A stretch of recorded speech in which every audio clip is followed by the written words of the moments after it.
ëpp ñu xam-xam gënuñu xam lu baax gënuñu lu bëgg lu baax. wante nag nangul nañ leen ñoo ëpp doole. ëpp ñu koom-koom wante suñu ko gesto bu baax a baax.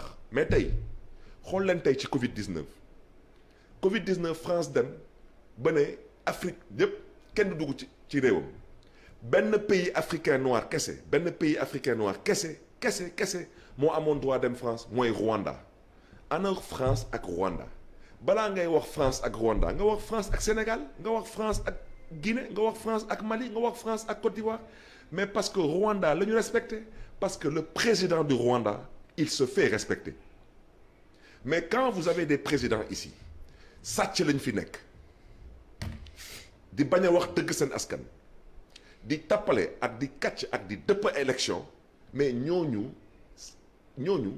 il faut qu'il s'accroche à la France parce que seen biir dëkk amuñu légitimité fan nga gisee démocratie président di nar a rey askanam pour rester au pouvoir ça veut dire que tey si l'armée guinéenne ne réagissait pas Alpha Condé du fanaan Guinée mais l'armée guinéenne tout de même elle n'a pas été créée pour massacrer le peuple guinéen le président élu de la Guinée aujourd'hui s'appelle Cellou Dalein Diallo c'est ça la vérité. Ah mais li ngay wax ni ingérence la aussi. Ce n'est pas d'abord d'abord lii par exemple ay propos de trop laa ko mën a jàppee ñoom ñi ngi xaar seen ay résultats définitifs mën a génn yow nga bëgg a taxaw bëgg a déclarer ci réewu jàmbur que ni diw moom mooy président demoo ci vote yi gisuloo par exemple dépouillement yëpp ba mu mat tendance yi nga dégg nga bëgg a joxe loolu aussi wax ko jàpp nga ni aussi loolu responsabilité la. te aussi doon n'importe qui jàmbaar yow maire nga ci commune d'arrondissement nekk nga fi député ci assemblée nationale. est-ce que yaakaar nga propos yi nekk na ay propos yoo xam ni yu ànd ak responsabilité la. Papa Ngagne xam nga tax may wax sur la Guinée. parce que la Guinée waaw non mën nga ci wax. mais dem ba désigner que ni diw mooy dem ba désigner xam nga tax. waaw parce que Alpha Condé n'aurait pas dû être candidat Papa Ngagne. c'est ça la vérité il n'aurait pas dû être candidat. Alassane Ouattara ne doit pas être candidat. c'est ça la vérité et soo gisee ma ci insister parce que c'est le test pour voir si on le copie au Sénégal ou pas. c'est ça la vérité à la seule différence que ñun benn chance rek la ñu am mooy l'armée sénégalaise n'ouvrira pas le feu on n'a pas et les Ivoiriens n'ont pas cette chance les Guinéens n'ont pas cette chance. d'accord l'armée sénégalaise n'ouvrira pas le feu mais imaginez-vous une minute yow xalaatal Papa Ngagne tey su ñu nekkoon tey Guinée mu leer la que suñu génnee ci mbedd du ñu doo ay lacrymogène yow xam nga man xam naa Guinée amul lacrymogène balle réelle moo am ñun fii lacrymogène dañuy daw teg fii bagages yi xaw mais on sait qu'au finish il y aura pas cette barbarie ce qui se passe actuellement. c'est-à-dire assurance boobu nan nga ko amee que ni armée sénégalaise du fital ci ban assurance bi fan nga ko teg yow. mais parce que sañu ñu ko def quand vous avez des Saint-Cyriens vous avez des officiers supérieurs qu'on fait West Point ñooñu dañ jàng. je suis désolé hein je ne critique pas l'armée guinéenne mais l'armée sénégalaise c'est pas l'armée guinéenne et l'armée sénégalaise il y a des intellectuels qui comprennent très bien que il y a des actes suñ ko defee ils vont à la CPI. En Guinée c'est autre chose vous avez en Guinée des officiers supérieurs de l'armée qui sont dans les trafics de drogue c'est pas excusez-moi c'est pas une armée en fait c'est à l'image des dirigeants guinéens. donc aujourd'hui si on donc assurance bi yow foofu rek nga ko teg quand même. mais parce que tey. que am nga ay jàngkat am nga ay voilà quoi ñoo xam ne jàpp nga mais les officiers supérieurs de l'armée sénégalaise sont tous des intellectuels sans aucune exception tous am na lu nga xam ne ni seen xel mayu leen ko duñ ko sañ a def mais au nom de quoi aujourd'hui un général de l'armée sénégalaise ou un colonel au nom de quoi il va exécuter un ordre illégal d'ouvrir le feu sur le peuple sénégalais. mais bërki démb rek yaa ngi gis dans les journaux que police sénégalaise am na parmi ci ay personnalités ñoo xam jëndal nañ leen ay oto de 90 millions. yaakaar nga itam loolu nan ban entendement nga am ci loolu yow pour yow. bëgguma ko commenter parce que lu ma ci mën a wax je l'ai déjà dit sur un autre plateau nee na le traitement réservé aux officiers supérieurs de l'armée sénégalaise on peut en reparler. mais non mais nañ ci wax léegi parce que nañ wax ci loolu. waaw mais xam nga kuy yoonal troisième mandat. waaw mais fu mu nekk nii fu mu ko yaakaaree yaakaaru ko ci ay xob yaakaaru ko ci askan wi moo tax du jël xaalis boobu di ko dugal ci santé wala ci éducation da koy dugal ci noo ko waxee léegi nii. mais bu ko fa dugalee mais en contrepartie ñoo lan lay xaar ci ñooñu. mais moom mooy xaar waaw loolu la ni en contrepartie lan lay xaar ñëw. mais tout le monde sait lu mu ciy xaar. lan la ciy xaar. mais lu muy xaar mooy un soutien le moment venu. vous pensez que. mais soutien boobu lan la mën a doon pour yow. mais soutien boobu mooy exactement le même problème mu ngay gis ci magistrature ñuy jël ay magistrats yu nar a dem retraite ñu leen di maintenir en poste. ces magistrats là damay joxe un simple exemple avec ta permission est-ce que xam nga lan mooy budget fonctionnement Cour suprême. Cour suprême du Sénégal son budget de fonctionnement ñaata juge moo fa nekk. il donne peut-être 2 ou 3 décisions par an maximum 4-5 décisions par an xoolal ñaata milliards la ñu am ça sert à quoi te seen budget boobu salaire yi bokku ci la Cour suprême ils construisent pas ils réfectionnent pas ils réhabilitent pas oto yi bokkuñu ci carburant bokku ci salaire bokku ci ñu jox leen xaw ma ñaata milliards pour donner 3-4 décisions. continuel da nga bëgg wax corruption ça la veut dire corruption c'est de la corruption passive. Aujourd'hui pourquoi est-ce qu'un général de l'armée sénégalaise suy dem retraite lu tax il garde tous ses avantages man amoo ci problème mais pourquoi pas un professeur d'université pourquoi pas un docteur pourquoi pas un enseignant en quoi est-ce qu'un général de l'armée sénégalaise est plus méritant qu'un autre fonctionnaire de l'État du Sénégal je pose une question je pose une simple question lu tax tey général armée sénégalaise di dem retraite il conserve tous ses avantages jusqu'à son dernier souffle et pas un commandant ou un capitaine qui lui il est sur le terrain pourquoi pas alors c'est comme l'histoire de Terme Sud je suis désolé ñun il y a des gens qui ont considéré que man ak ñu ma àndal on a déshonoré ou on a manqué de respect aux officiers supérieurs de l'armée sénégalaise il faut qu'on se comprenne on ne vit pas dans une dictature militaire on vit en république dañu gis lu nga xam ne c'est une injustice dañ koy dénoncer et il y a des personnes qui en sont responsables et la preuve tey c'est peut-être même le moment de féliciter Macky Sall le président qui a octroyé à chacune de ses familles benn somme de 10 millions ça veut dire que ils reconnaissent avoir fauté en donnant les 10 millions ils ont indemnisé c'est ça la vérité donc qui est le fautif c'est celui qui est parti sortir ses militaires avec la force c'est l'armée sénégalaise mais kon xam nga li nga ci doon def yow populisme la pas du tout non si populisme non populisme politique nga ci doon def parce que xam nga ni li ci président def yow mënuloo ko pas du tout amuloo ko àndal ku ko mën li ci président def kenn ku nekk mu yëkkati 10 millions def ko ci ñoom jox leen ko yow bi nga koy def xam nga ni mënuloo ko est-ce que mën naa la wax dara xam nga ni donc lan nga ci doon def leneen lu dul populisme kon est-ce que mën naa la wax dara waaw 10 millions yooyu sa xaalis la sama xaalis la président Macky Sall amul ci benn mérite c'est l'argent du contribuable sénégalais non mais arbitré na def na ko fa mënoon na ko bañ a def fenn mënoon na ko def feneen mu def ko foofu mais il a reconnu l'erreur non mais non moo tax mu indemniser non s'il vous plaît beneen bi mais tout de même nañu président bàyyi ñu téléthon suñu président bàyyi ngeen di téléthon mais parce que pourquoi yéen fii ngeen taxaw non yéen fii ngeen taxaw TFM ngeen téléthon fii benn waay ba nga xam ne dañ ko condamné pour escroquerie mais bokkul non si mais benn politicien nekkul derrière benn politicien nekk ci opposition bi nekkul ci ginnaaw non je vous en prie mënuloo par exemple yow Barthélémy Diaz nga ni non damay créer benn téléthon ak benn télé non attends est-ce que yaakaar nga ni loolu xel mën na ko nangu Pape Ngagne dafa bokk ak non lii c'est social yow li nga doon def c'est politique Pape Ngagne j'ai beaucoup de moo tax nga am réponse politique Pape Ngagne j'ai beaucoup de respect pour ton patron Youssou Ndour il est propriétaire de cette télé je le dis ici à sa télévision de quel droit s'est-il permis d'organiser un téléthon pour une personne condamnée avec une contrainte par corps mais ban kookan la s'il vous plaît fan la non tudduma tur xam nga je suis journaliste s'il vous plaît Youssou Ndour non Taïb Socé nga bëgg a wax wala kan nga bëgg a wax dama ne quand Youssou non Ndour Taïb l'a c'est fait ailleurs c'est pas du fii lañ ko defee s'il vous plaît non attends dama lay wax aussi dama lay fàttali s'il vous plaît voilà, le téléthon s'est fait ici ok on n'était pas sur une autre planète on était sur Terre et au Sénégal le téléthon s'est fait ici à TFM l'État vous a pas bloqué peut-être parce que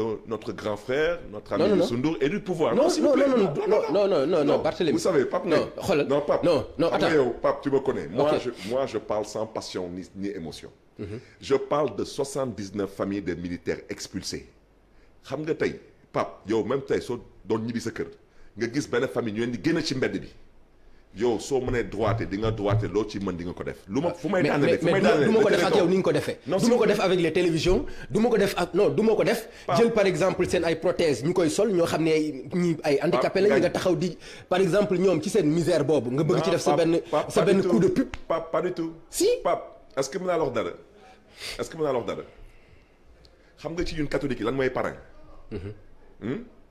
parrain mooy sa pap daanaka ëllëg sa pap su génnee àdduna sa parrain moom moo lay yar moo lay yor man ci famille impactée yooyu mon parrain en fait partie c'est comme si on avait mis mon père à la porte ok je me sens concerné doublement te les impactés ñu ngi may dégg man mon parrain il a 76 ans ngeen di ko teg ci mbedd bi. ah mais quand il y a 45 ans s'il vous plaît rek il y a 45 ans de cela moom ma téye dans ses bras yóbbu ma devant l'autel à l'église pour me baptiser moom bokk na ci gaañ yi donc man su ma ciy dugal su ma loxo dama dugg ci lu nga xam ne sama yoon mi ngi ci. ensuite l'armée nationale du Sénégal il s'agit de son image moi j'ai pas critiqué les officiers supérieurs j'ai dit que ces officiers supérieurs ne sont pas dans leurs droits suuf jooju moomuñu ko. mais tout de même état de droit réel mais ñi ñu fa jëlee aussi nekkuñu ci seen ay droit dañ fa war a jógee. mais mu na dafal nag j'ai jamais non dañ dit fa war a jógee non s'il te plaît Pape Ngagne j'ai jamais dit ils sont dans leurs droits j'ai dit ils ont fait valoir un droit de préemption moi je parle français. non li ils ont seulement fait valoir un droit de préemption. xam nga au début lan la gars yi waxoon. mooy ñu jënd bala ñoo jaay keneen nga bëgg a wax. mais loolu la ñuy wax non amul jaay mais dañuy joxe suuf attribution Pape commission de contrôle des opérations domaniales depuis ba ma koy dénoncé depuis lors mais lu may wax su amuloon mais procureur woon na ma yàgg na Pape toi aussi mon frère parce que tout le monde sait au Sénégal que l'État attribue son foncier lu tax ngay gis les mêmes personnes ñoom rek ñooy am suuf ñun du ñu am suuf. non lii problème coopérative la lii problème coopérative la. non yow am nga suuf ba am sa tool am nga tool. yow non am nga sa suuf non bul ne man am naa yow li nga am man awuma ko keneen amu ko. non Barthélemy non. Pape non Pape j'ai le droit de travail ou pas. waaw mais bien sûr. waaw mais man damaa wut suuf bu béy. oui amul kenn ku ñu fiy jox 10 hectares. man dama am 10 hectares di béy soo demee léegi suma tool dugg da ngay gis est-ce que dañu fay liggéey di béy wala dañu fay jaaxaan kon loolu waxtu ji moom féetoo na boor.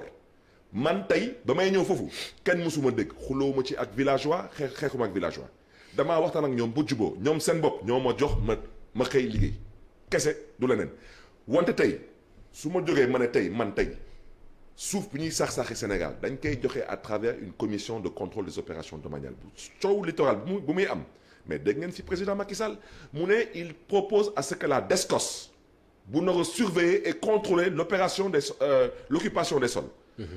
Yo, comment tu peux être juge et partie? Ça veut dire aujourd'hui, comment tu peux prendre la DSCOS, Pape Ngagne, et tu la mets dans une commission qui attribue du foncier. Et le maire dans sa commune, il ne peut même pas avoir un droit de regard sur la distribution de ce foncier. Ensuite, on le met devant le fait accompli, n'est qu'on a signé un permis de construire. Et on nous parle de bonne gouvernance et de transparence. Mais il y a un problème. C'est tout ce que je dénonce. Donc, pour revenir à notre question, je répète ce que j'ai dit. En disant que Cellou Dalein Diallo est le président élu de la Guinée, si ce n'était pas le cas, on n'aurait pas d'abord privé les Guinéens au Sénégal de voter. Ils ont toujours voté. 400 000 Guinéens ont été privés de leur droit de vote ici au Sénégal. Tey ñoom ñu Guinée di ñaxtu mais tout de même seen yaay yi seen papa yi ak seen doom ñu nga xam ne ñoo nekk Guinée mais ñoom la ñuy fetel. D'accord léegi pour fàttali la téléthon bi nga wax. waaw bu fekkente ni c'est pour un religieux. su fekkente ni suñu xarit boobu Taïb Socé moo tax ngay wax. non xaw ma kan la non mais non xaw ma kan la. mën nga nekk ci dëkk bi wax téléthon non mais aussi yow bu ñu la waxee. bala ngay wax. mais gëstul ci li ñu la wax ba pare. doo ñëw ci télévision nga naan fii lañ ko defee. fii la woon non bul werante jàmbaar. ah kon nag juum naa ko. waaw kon juum nga. voilà léegi alors ñu revenir un peu ci terme sud ak ci téléthon bi. mais téléthon bi dafa déguiser politique aussi lan nga bëgg ñu def ko da nga bëgg acteur politique yi ngeen jàkkaarlool bàyyi leen ngeen def seen téléthon ramasser seen xaalis bon ñeen a xam leneen mën na ci rax yaakaar nga ni loolu aussi ci réew moo xam ni réew mu normal la war nañ bën a bàyyi ay acteurs politiques nekk ci opposition di créer téléthon di yaakaar nga loolu logique mën na ko xalaat. man de suma mag Youssou Ndour de ba muy organiser téléthon dañ ko bàyyi muy organiser. mais ban téléthon la Youssou Ndour organiser. laaj ngeen ko moi je sais pas. mais fii bi ñu fiy organiser téléthon loolu kenn fàttewu ko télé yëpp ñoo ko defandoo mooy affaire inondation la woon. non xaw ma non man maa xam dama lay wax. ah bon inondation la woon kon yow ne nga amul kenn ku ñu fi condamné contrainte par corps gars yi def ko fii benn téléthon 100 millions. amu fi am na mais amewul GFM. amul des médias la amee. ah d'accord peut-être. des médias la amee. mais maintenant boobu sax moo gën ci neex. waaw boobu muy amee des médias. waaw. mais lu tax kenn terewu ko des médias ñu koy tere maintenant pour le téléthon des familles. mais parce que bii ku ne xam na ni cas social la. est-ce que mën naa la annoncer ah bon cas social. non cas social la. cas social. non cas social tu es condamné pour escroquerie avec une contrainte par corps nga ne ma cas social. Pape Ngagne respectons les gens. non respectons les téléspectateurs. mais mënoo fexe ba du nekk cas même condamné contrainte par corps. mënoo fexe ba romb na sax cas social. Pape cas humanitaire la. Pape. romb na sax cas social. gis nga bii su nekkee. pour raison humanitaire rek ku nekk war nga ci dugal sa loxo pour mu génn kaso. soo nee boobu cas raison humanitaire la. waaw jàppal na ni que bii xoolal non boo ci bokkuloon yow. non boo ci bokkuloon yow jàppal par exemple bu nekkoon loo xam ni ay nit yoo xam ni par exemple genre Iran Ndaw la wala keneen ñoo xam ni kenn xamu leen ci affaire politique ñoo ko doon organiser. waaw mais compliqué wul. est-ce que xam nga dara je le dis en toute modestie. waaw. si c'était pas Guy Marius Sagna man ma ñëw dugal ci suma loxo Ousmane Sonko ñëw fekk ñu ci loolu ils auraient même pas eu les 10 millions là c'est ça la vérité. Ah non non si. non il n'aurait pas eu le président a annoncé 800 millions. non s'il vous plaît annoncé na 800 millions yi. s'il vous plaît le président une fois de plus avec tout le respect que j'ai pour Macky Sall il fonctionne à la pression ok on se connaît dans ce pays il fonctionne à la pression donc il ne l'a pas fait de gaieté de cœur même son ministre de l'urbanisme a dit que su nekkoon moom du ko def bon donc on parle pas de ça ce qui est important c'est que suuf jooju dañ ko bëggoon sax-saxee dañu génne ay documents ñuy wane que dañ ko déjà morcelé génne ay état de droit réel ay nit yu nga xam ne ni soi-disant dañ leen ko attribué donc pourquoi l'État a reculé pour dire que maintenant dañuy jël assiette foncière bi yëpp jox ko à l'armée mais naka ngay jël assiette foncière di ko jox à une armée qui n'en a pas besoin c'est la vérité. Comment une base aérienne sérieuse peut être surplombée par des immeubles? Comment? Et ensuite, depuis qu'ils sont au pouvoir, combien de mètres carrés ou d'hectares ils ont déjà spoliés à l'armée sénégalaise? Essayez de regarder le patrimoine foncier et immobilier de l'armée sénégalaise, de l'indépendance à nos jours. Ngeen xool est-ce que dafa yokku wala est-ce que dafa wàññeeku fii rek Camp Leclerc dañ ko sax-saxee morcelé ko l'aéroport dañ ko tëj. Mais pendant qu'on y est, pourquoi ils n'ont pas pensé à en faire une base militaire? Mais ñoom seen biir ñoo ko morcelé ñoom seen biir ñoo ko sax-sax. alors que def nañ ko aéroport militaire. voilà kon nag non man tu sais man Pape moi je ne fais que parler de faits. Continuer. Je fais que parler de faits. Moi je n'invente rien du tout. Ok. Moi je dis seulement logique pour logique da nga bëgg a jox armée de l'air de la terre mais lu tax ngeen jël hangar des pèlerins ngeen sax-saxee ko aéroport bi ils ont tout vendu. mais yow lan ngay wax sax-saxee mooy jox ko askan bi pour ñu dëkkee ko loolu mooy sax